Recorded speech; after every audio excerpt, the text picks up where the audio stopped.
no, kaya aron natin pagpakaon sa itong pamilya mga ka-farmers. Kailangan kabalo ka sa anang mo trabaho dito sa bukid mga ka-farmers. Katulungan ni yung mga trabaho naman dito sa bukid mga ka-farmers.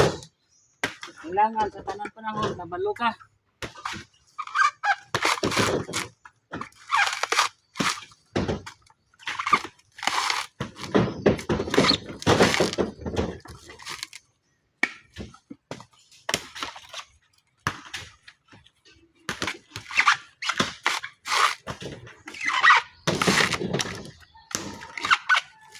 Kabalo ka mo bunot, kabalo ka mo lugit, kabalo ka mo sitras.